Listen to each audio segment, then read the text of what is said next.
Assalamualaikum warahmatullahi wabarakatuh.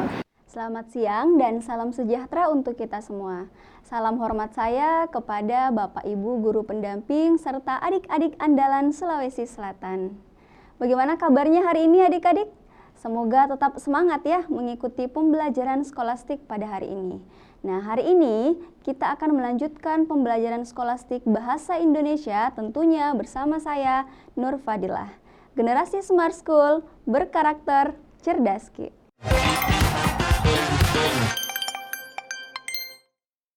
Oke, adik-adik, hari ini kita berjumpa lagi ya untuk membahas materi skolastik Bahasa Indonesia untuk subtes pengetahuan dan pemahaman umum. Nah, hari ini kita akan menjawab ya beberapa soal terkait dengan subtes tersebut. Nah, ini juga bisa dikatakan simulasi UTBK adik-adik karena soal-soal yang kakak tampilkan nantinya itu adalah soal-soal yang pernah diujiankan ya, sudah pernah diujiankan pada UTBK sebelumnya, tahun-tahun sebelumnya ya. Nah, kita langsung saja menuju ke soal pertama. Nah, di sini ada bacaan ya.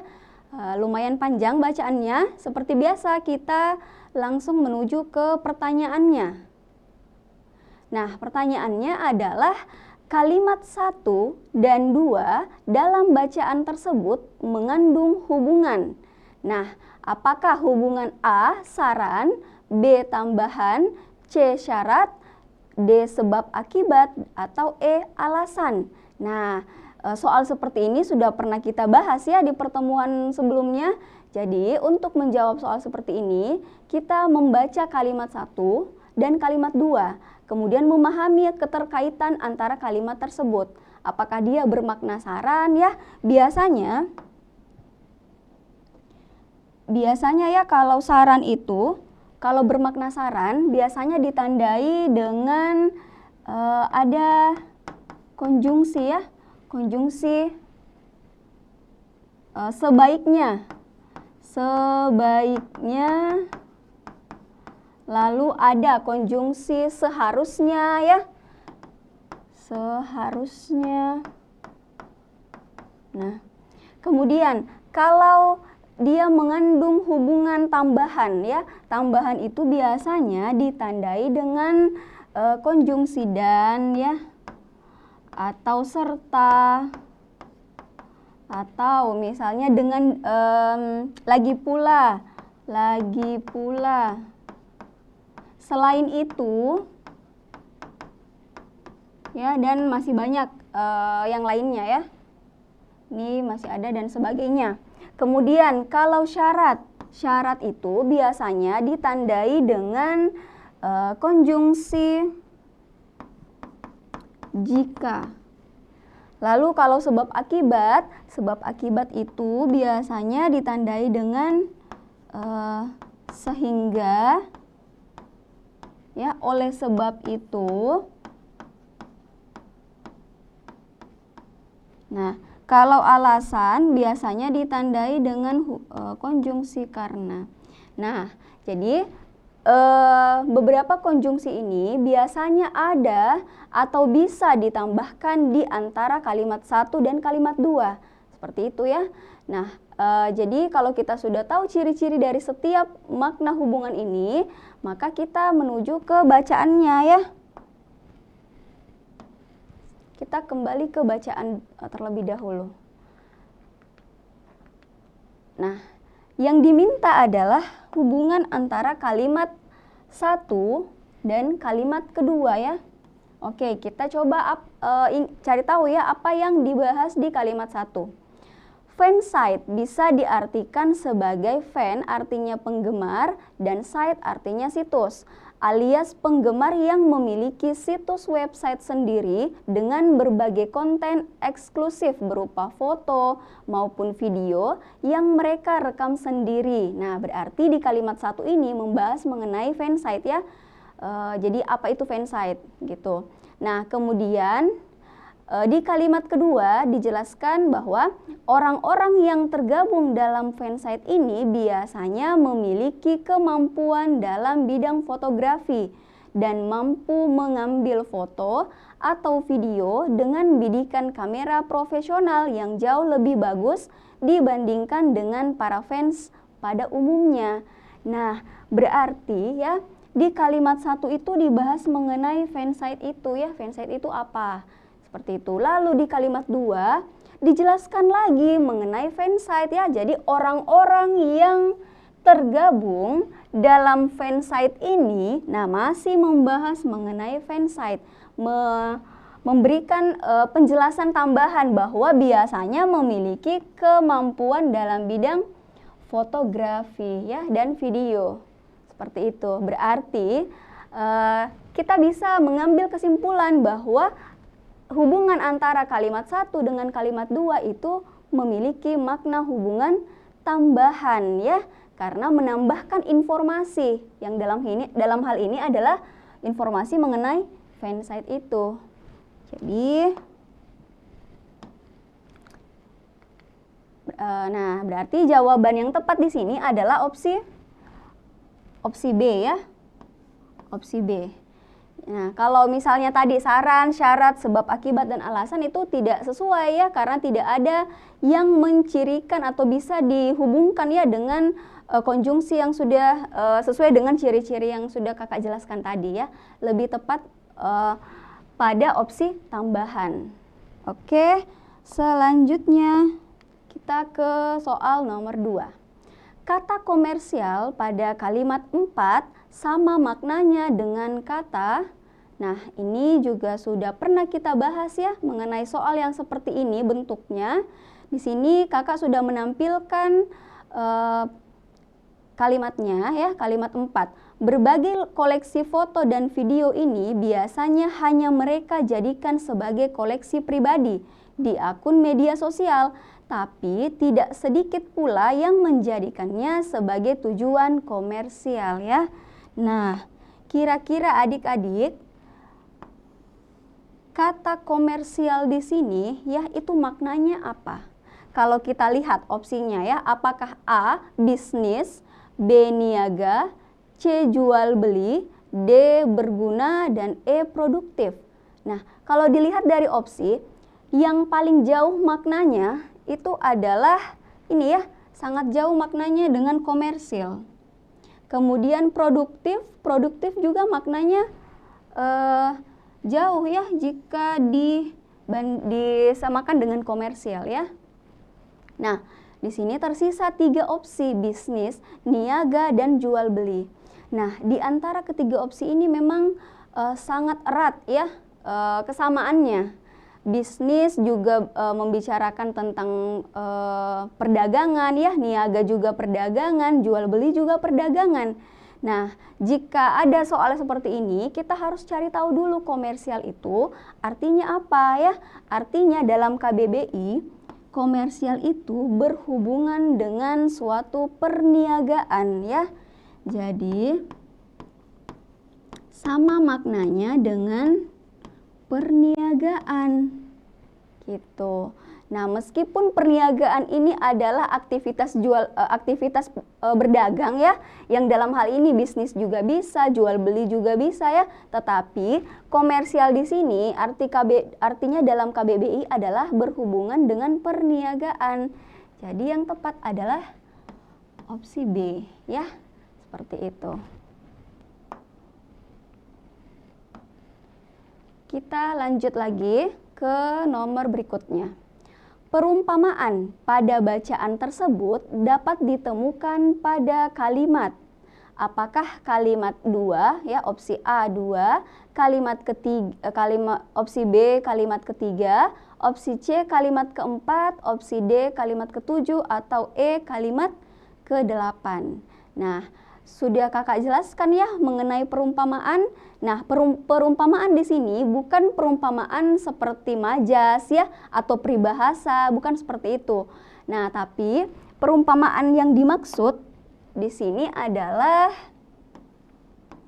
berupa kata ya, kata singkat, indah, atau memiliki makna tersirat. Makna tersirat. Atau bisa juga suatu kata benda yang dimanusiakan ya. Dia bisa juga berupa kata benda yang dimanusiakan. Jadi seolah-olah itu adalah kata benda, tetapi dibuat seperti bisa dilakukan oleh manusia, seperti itu ya. Nah, itu adalah perumpamaan yang dimaksud di soal ini. Jadi kita akan mencari di kalimat di bacaannya ya. Kalimat 2, 3, 4, 7, dan 8.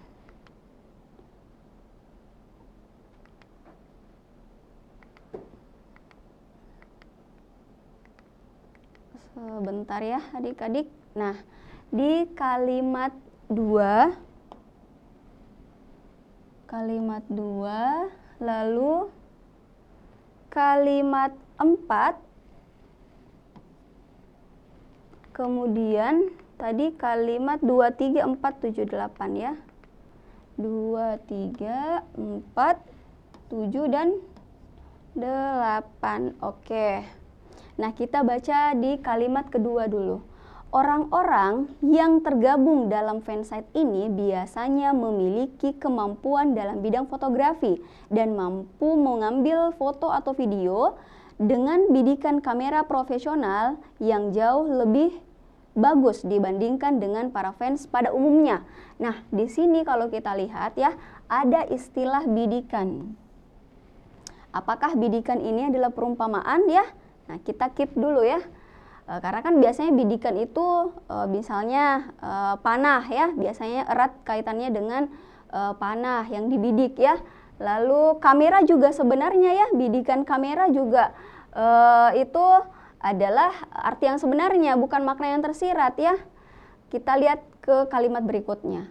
Kalimat ketiga, selain itu fansite juga disebut sebagai fans yang selalu setia mengikuti idolanya kemanapun dan siap sedia membagikan foto dan update kegiatan mengenai idola mereka. Nah, di kalimat ketiga ini tidak ada yang menunjukkan ada perumpamaan ya. Kalau di kalimat 4, berbagai koleksi foto dan video ini biasanya hanya mereka jadikan sebagai koleksi pribadi di akun media sosial, tapi tidak sedikit pula yang menjadikannya sebagai tujuan komersial.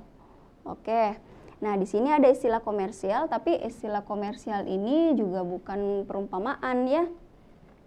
Di kalimat ke-7, para fansite ini biasanya ini bisa dibilang sebagai garda terdepan daripada fans K-pop pada umumnya. Kebanyakan dari mereka banyak mengetahui jadwal kegiatan yang akan dilakukan oleh para idolanya dan berapa nomor penerbangan pesawat mereka. Nah, di sini ada istilahnya ya, garda terdepan.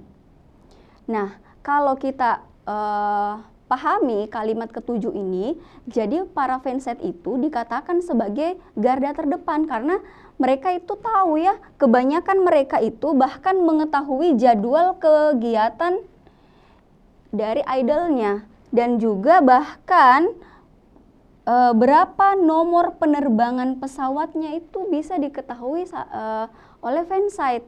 Nah, jadi seolah-olah fansite ini bisa seperti dikatakan seperti manajer ya.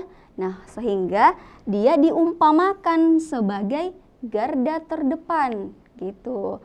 Jadi perumpamaan di sini ada pada kalimat 7 ya. Kalau kita lihat kalimat 8. Walaupun terkesan sedikit menyeramkan, tapi para fansite tidak akan mengganggu privasi ataupun menyakiti para idola mereka. Mereka hanya ingin menunjukkan dedikasi dan mengabadikan momen para idola mereka melalui dokumentasi foto maupun video. Nah, di sini juga tidak ada ya yang menunjukkan berupa istilah perumpamaan. Yang tepat itu ada di kalimat ke-7 ya. Kalimat ke-7 itu opsinya di sini ya, opsi D.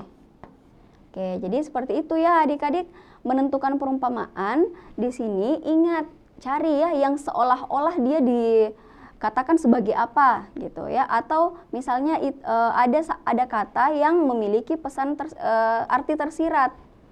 Itu ya, itu sebagai jawabannya. Nah, selanjutnya ini ada teks lagi ya, teks yang berbeda. Kita lanjut ke pertanyaannya. Imbuhan se pada kata setelah, pada kalimat setelah menonton konser adalah kondisi nyata dan dapat menyebabkan aktivitas seseorang menjadi terganggu. Memiliki makna yang sama dengan imbuhan se dalam kalimat. Nah, di sini ya, jadi sebenarnya kalimatnya itu ini dari setelah sampai ke sini, terganggu ya. Nah, setelah menonton konser di sini, arti atau makna kata atau imbuhan se ya pada kata setelah di sini menunjukkan makna waktu ya. Waktu. Kenapa waktu? Karena menjelaskan setelah menonton konser berarti kejadian atau waktu setelah menonton konser itu adalah kondisi nyata dan dapat menyebabkan aktivitas seseorang menjadi terganggu. Nah, kita ingin mencari makna yang sama dengan apa yang ada di opsi ya. Apakah A, Haikal memiliki 10. Nah, di sini 10. Lalu B, segelas susu ya. Kalau C, seorang. Kalau D, sesampainya. Kalau E, setampan. Nah, adik-adik mungkin sudah terlihat ya, yang mana yang memiliki makna yang sama. Kalau ini opsi A, Haikal memiliki 10 ekor kucing, berarti maknanya adalah jumlah ya. Maknanya jumlah. Kalau segelas susu diminum Mahen, nah segelas juga bermakna jumlah. Seorang siswa SMA menjuarai lomba. Seorang juga maknanya sama ya. Satu orang jumlah. Kalau D, sesampainya di rumah Jono langsung tidur. Nah, sesampainya ini menunjukkan keterangan waktu ya. Menunjukkan waktu. Oke. Lalu opsi E, setampan. Tidak ada yang setampan Jamal. Nah, setampan ini maknanya adalah sifat ya. Dalam hal ini adalah sifat tampan, parasnya ya, gitu. Nah, berarti yang paling tepat makna yang sama dengan imbuhan se pada kalimat soal ya adalah opsi D ya, sesampainya. Nah, itu jadi kalau kita sudah paham mengenai makna kata ya, makna sebuah kalimat atau makna imbuhan, nah kita akan lebih mudah mendapatkannya di opsi jawabannya. Oke, lanjut lagi ke soal berikutnya. Nah, ini masih bacaan yang sama ya.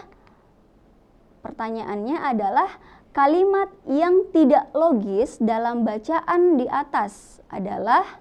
Nah, kalimat yang tidak logis adik-adik. Kakak sudah jelaskan ya mengenai kalimat logis dan tidak logis. Kalimat yang tidak logis itu adalah kalimat yang ciri-cirinya yang pertama tidak jelas ya, tidak jelas yang mana subjek, yang mana predikat. Kemudian ciri yang kedua, kalimat yang tidak logis itu tidak jelas atau tidak tepat diksinya, penggunaan kata yang digunakan itu tidak tepat. Nah, itu adalah kalimat yang tidak logis. Jadi kita akan mencari apakah di kalimat kedua 6, 8, 10 atau 12 ya.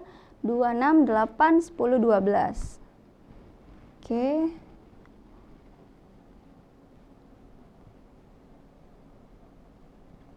Nah, di kalimat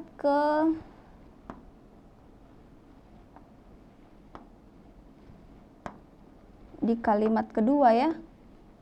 Kalimat kedua, kalimat 6, 8, 10, dan 12. Oke.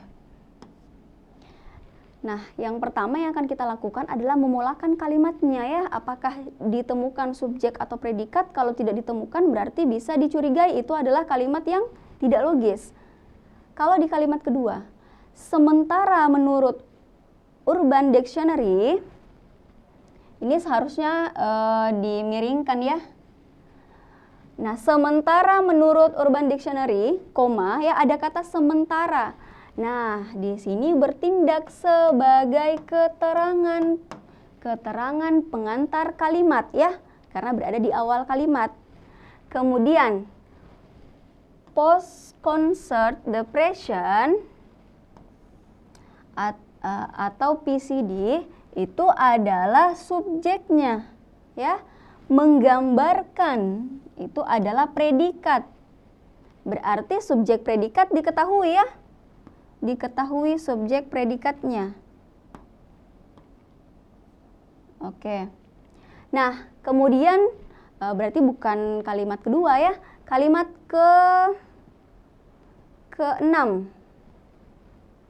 Perasaan yang muncul pun sangat luar biasa dan titik-titik. Nah, perasaan yang muncul pun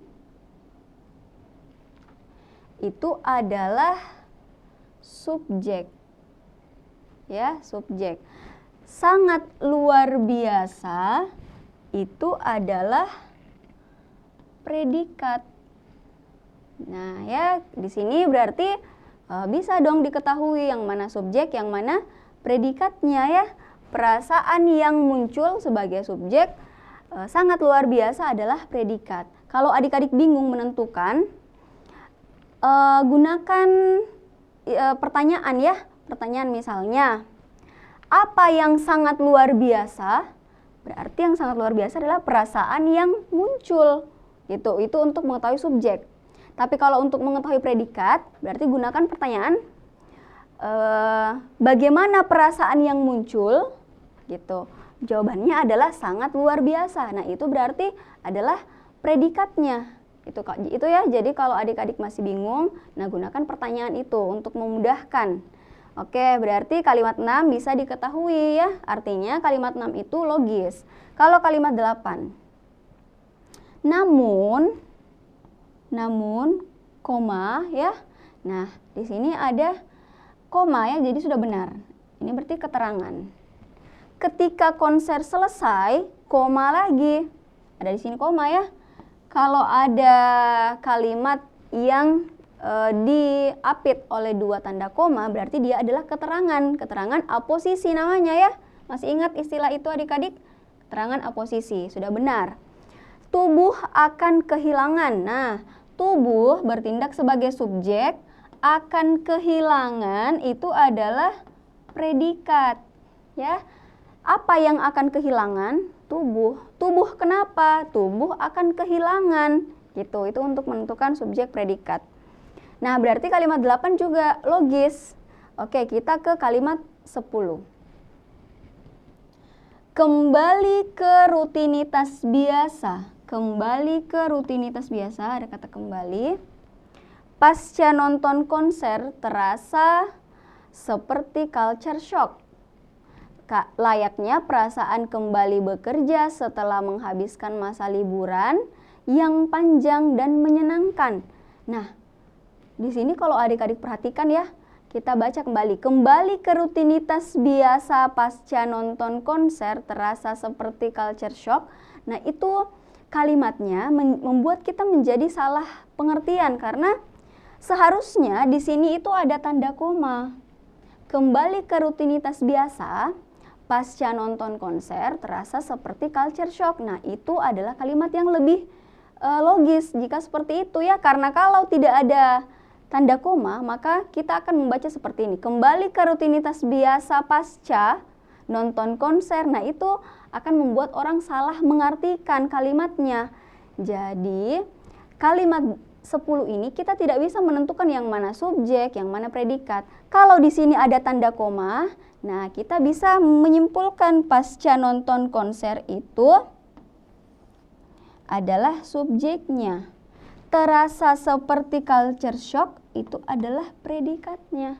Gitu ya. Tapi karena tidak ada tanda koma, sehingga membuat kita pembaca menjadi salah mengartikan ya, atau sulit memahami bacaannya gitu kalimatnya. Nah oke, itu juga ada dalam aturan penulisan tanda koma adik-adik ya. Jadi tanda koma itu selalu muncul dalam soal UTBK. Jadi adik-adik harus perhatikan baik-baik aturannya. Nah kalimat ke-12, depresi pasca konser. Nah saya kira jelas ya, depresi pasca konser adalah subjek, kemudian dapat dialami itu adalah predikat ya, sangat jelas. Oleh dan seterusnya itu adalah objeknya. Gitu ya. Nah, sehingga yang tidak logis itu ada di kalimat ke-10 adik-adik. Gitu, karena persoalan tanda koma membuat kalimatnya menjadi tidak logis ya. Oke. Nah, berarti di sini opsi yang tepat itu adalah kalimat 10 atau opsi D ya. Nah, ini kakak ingin mengingatkan kembali ya aturan penulisan tanda koma. Jadi yang pertama itu digunakan untuk unsur-unsur dalam perincian seperti pada slide ya. Asis membeli buku, pena, dan tinta gitu. Atau memisahkan antara kalimat setara yang didahului oleh kata seperti tetapi, sedangkan, melainkan. Nah ingat, sebelum TSM ya, tetapi, sedangkan, melainkan itu harus menggunakan tanda koma seperti pada ini ya, pada kalimat ini. Kemudian memisahkan anak kalimat dengan induk kalimatnya jika anak kalimatnya itu mendahului.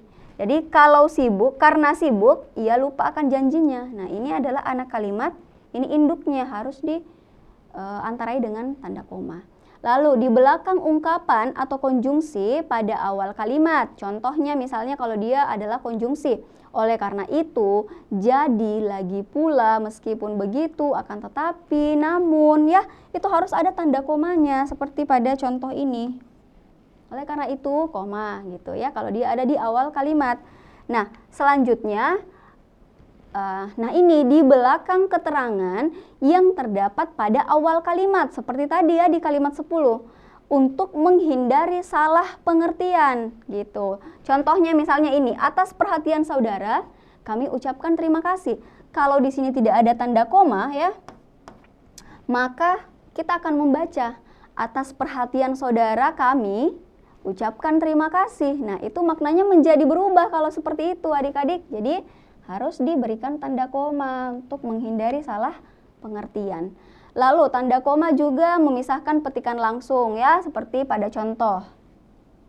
Kemudian sebelum angka desimal atau di antara rupiah dan sen yang dinyatakan dengan angka, seperti pada ini ya. Lalu mengapit keterangan tambahan atau keterangan aposisi. Nah itu yang seperti kakak jelaskan tadi di kalimat berapa ya tadi, ada kalimat yang dia memiliki keterangan ada kata yang diapit oleh 2 tanda koma. Nah berarti itu adalah keterangan aposisi, itu harus menggunakan koma ya gitu, seperti pada contoh.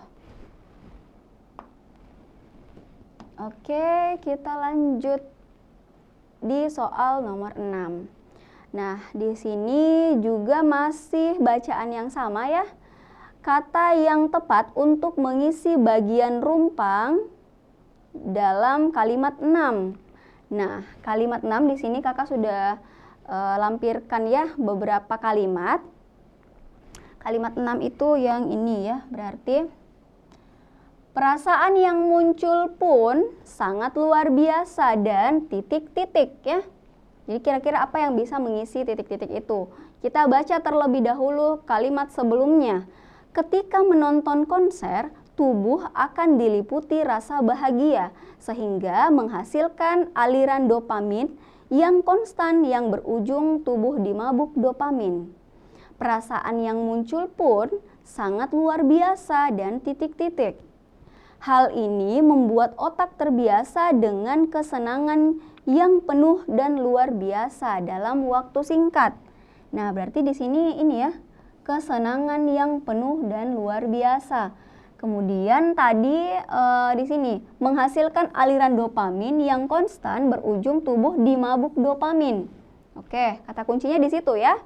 Lalu kalimat 8, namun ketika konser selesai, tubuh akan kehilangan dopamin cukup signifikan sehingga tubuh mengalami kondisi yang disebut dengan depresi. Nah, jadi berarti di kalimat 6 itu, kalau di sini kan dimabuk dopamin, lalu kalimat setelahnya kesenangan yang penuh dan luar biasa. Nah, berarti di kalimat 6 itu membahas mengenai perasaannya ya, perasaan senang yang muncul. Nah, kalau kita lihat pada opsi ya, yang mana apakah opsi A menyala-nyala atau B menggebu-gebu, C bersenang-senang, D berkobar-kobar, atau E berhati-hati. Nah, yang jauh dari jawaban ya menurut kakak adalah opsi E ya, berhati-hati. Nah, itu sudah sangat berbeda jika dimaknai kesenangan ya. Lalu opsi berkobar-kobar itu juga jauh maknanya dengan kesenangan. Menyala-nyala juga jauh ya maknanya. Kenapa?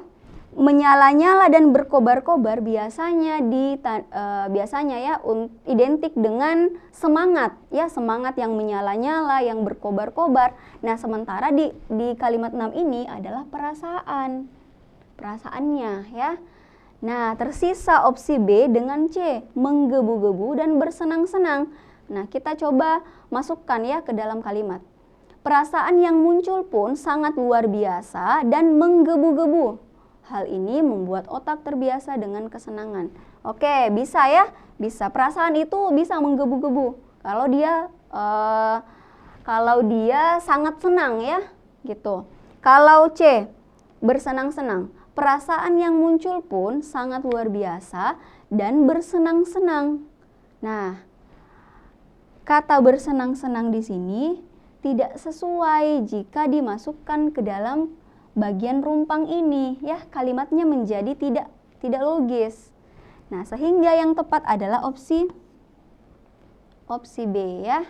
Seperti itu. Nah, ini juga kemampuan untuk memahami bacaan ya adik-adik sangat diperlukan di sini. Jadi adik-adik harus melatih terus mengerjakan soal literasinya atau kemampuannya dalam mencari kata kunci dalam kalimat itu sangat dibutuhkan ya untuk menjawab soal-soal skolastik, terutama untuk bahasa Indonesia. Nah, kita lanjut ke soal berikutnya. Frasa panjang dan menyenangkan pada kalimat 10 memiliki pola makna yang sama dengan. Nah, yang ditanyakan di sini adalah mengenai frasa adik-adik. Kita sudah pernah ya membahas mengenai frasa. Jadi kakak ingatkan kembali, frasa itu adalah gabungan dua kata atau lebih yang menduduki satu fungsi dalam suatu kalimat. Apakah dia berupa subjek, predikat, atau dia berupa objek ya atau keterangan. Nah, tergantung dari kalimat dari frasanya. Nah,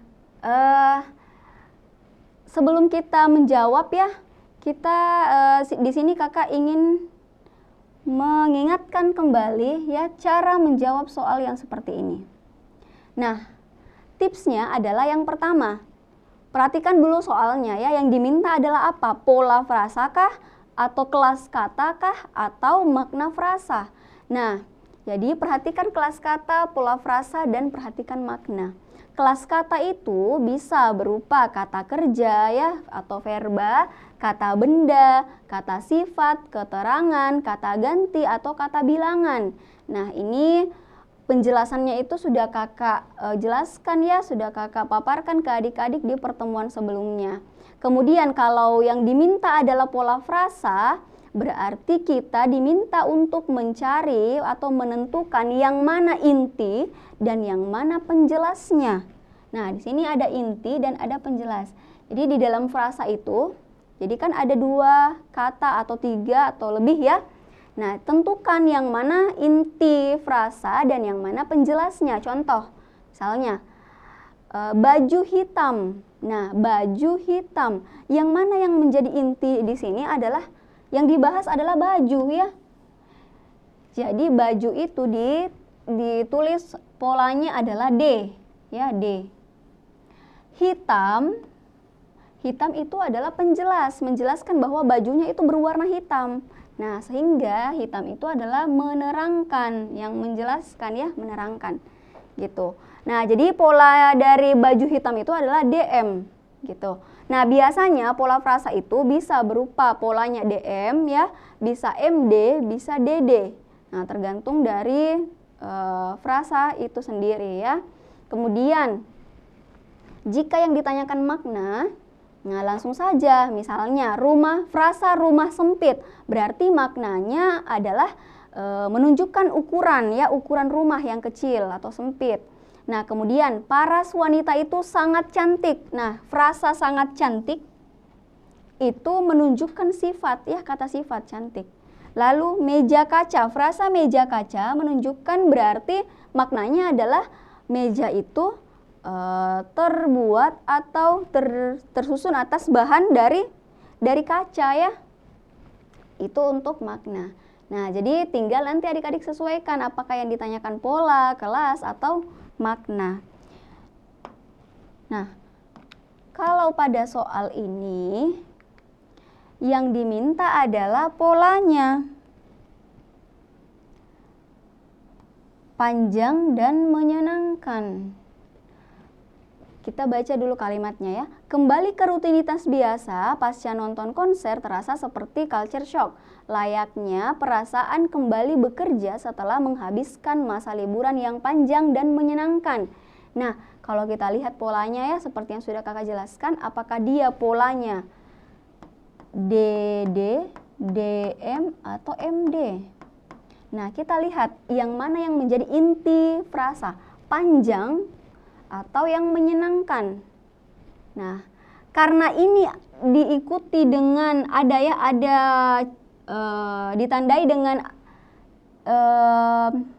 dan ya, ada dan di sini, konjungsi di sini dan.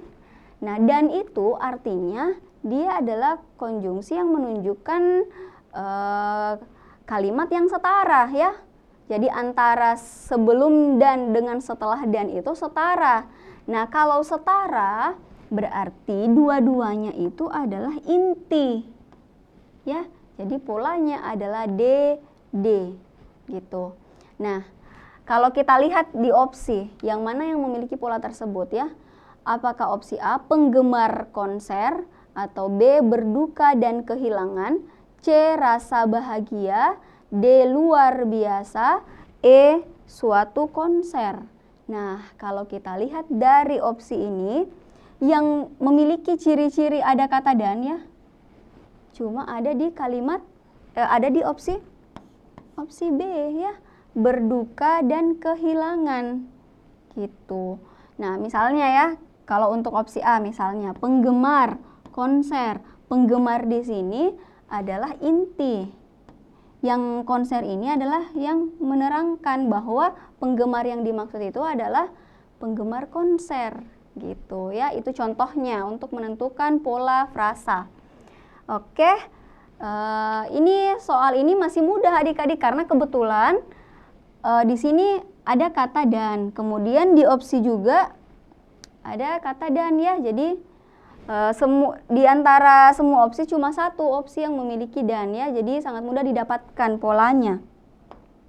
Meskipun mungkin kita tidak mengetahui bagaimana cara mencari pola frasa ya, tetapi kalau melihat dari kalimat ini dengan frasa ini dengan frasa pada soal itu mirip ya. Oke, selanjutnya, nah ini masih dengan bacaan yang sama ya. Nah, yang diminta adalah kalimat pasif yang tepat untuk mengisi bagian yang rumpang pada paragraf 2 adalah, nah kita tidak perlu ke paragraf 2 ya, kita hanya perlu melihat yang mana yang merupakan kalimat pasif pada setiap opsinya. Kalau kalimat pasif itu adalah kalimat yang dimana subjeknya dikenai tindakan ya, dia subjeknya itu dikenai tindakan. Misalnya, motor dicuci oleh ayah. Nah, motor di sini adalah subjek, yang dikenai tindakan adalah dicuci ya, dicuci oleh ayah gitu. Kemudian ciri berikutnya ya, kalimat pasif itu ditandai dengan predikat. Ya, predikatnya itu memiliki imbuhan bisa imbuhan di, ya, bisa kean atau teran ya. Nah, tergantung lagi dari kalimatnya. Jadi bisa imbuhan di, kean atau terkan. Nah, kalau kita lihat opsi A. Di sini lagi-lagi kemampuan memulakan kalimat itu dibutuhkan. Opsi A, meskipun depresi pasca konser bukanlah kondisi klinis. Hal ini cukup umum dialami oleh penonton konser. Nah, ada kata meskipun. Meskipun depresi pasca konser bukanlah kondisi klinis, koma, ya, berarti ini adalah keterangan. Kenapa? Karena ada meskipun dan sudah tepat di sini ada tanda koma. Hal ini adalah subjek. Hal ini kemudian cukup umum dialami adalah predikat. Oleh penonton konser ini adalah objeknya ya. Nah, predikatnya adalah cukup umum dialami. Ingat, predikatnya itu imbuhannya bisa di, ter, dan seterusnya ya. Ini imbuhan apa? Imbuhan di, ya. Nah, berarti opsi A ini sudah tepat ya. Di opsi A adalah kalimat pasif. Di jawabannya adalah alfa ya. Kalau kita lihat di opsi B, yang mana yang menjadi predikat? Penonton konser yang mengalami depresi pasca konser merupakan. Nah, penonton sampai pasca konser adalah subjek, merupakan adalah predikat. Predikat merupakan adalah ialah atau yang sama ya dengan merupakan, adalah, itu adalah predikat untuk kalimat aktif. Berarti ini salah.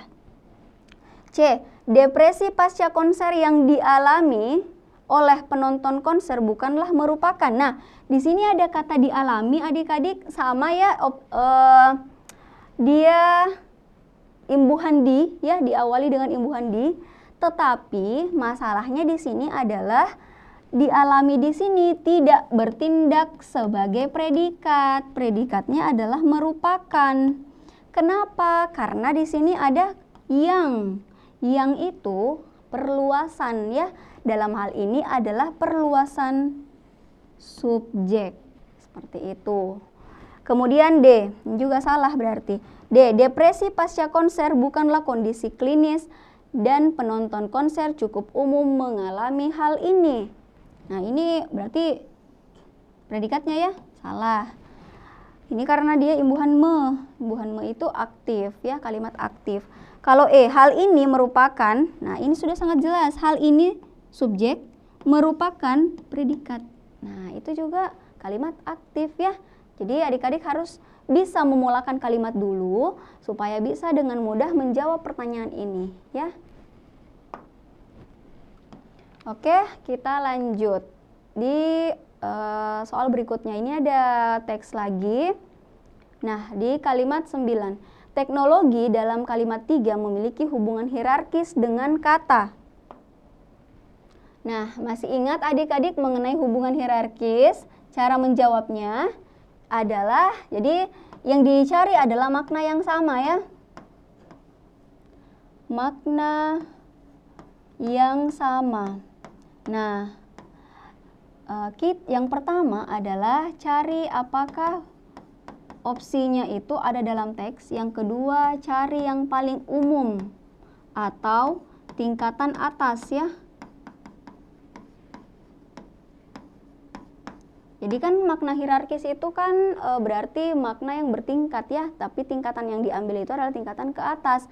Nah, kita pastikan dulu opsi A sampai E itu ada dalam bacaan.